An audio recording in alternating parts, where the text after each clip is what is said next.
යාළුවනේ ඔයාලා දන්නවද මේ මැලේසියාවල තවත් දවසක්. දැන් අපි යන්නේ මේ ලස්සන පරිසරයේ පසු කරගෙන ඉස්සරහට කැමරන් වැලි ටී කැෆටේරියා එකට.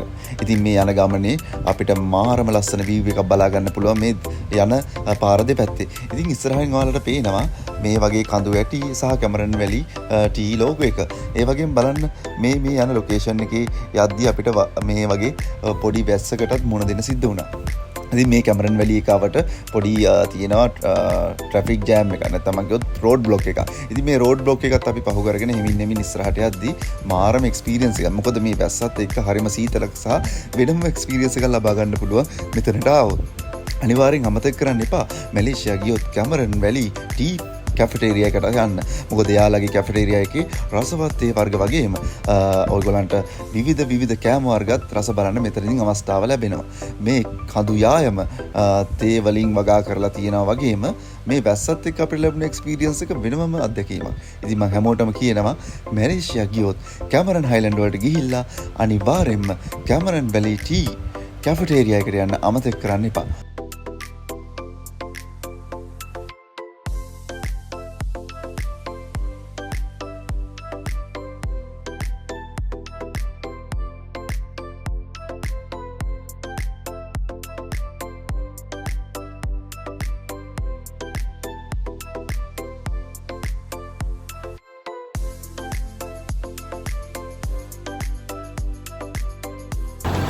දැන් මම ඉන්නේ මැලේසියාවල කැමරන් වැලි ටී ෆැක්ටරි එකේ.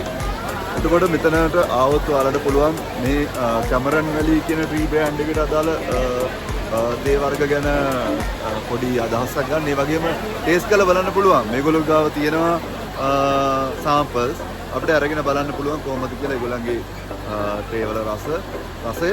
ඉතින් අපි බලමු එතනටත් ගිහිල්ලා.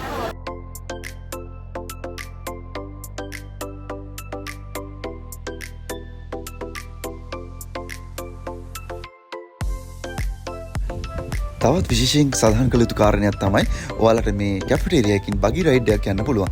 ඔයාලට එන පිරිසට මේ ටී ස්ටේට් එක මාර ලස්සන view එකක් එක්කම බලා ගන්න පුළුවන් කදිම අවස්ථාවක් තමයි මේ. ඒ වගේම බයික් රයිඩ් එකක් කරන්න කෙනෙක්ට ආසාවක් තියෙනවා නම් ඒකට ATV පැකේජ් එකක් කියලා මේගොල්ලන්ගේ ස්ටෑන්ඩඩ් පැකේජ් එකක් තියෙනවා. ඉතින් ඒගොල්ලන්ගේ රේට් තමයි මේ ඔයගොල්ලෝ දකින්නේ.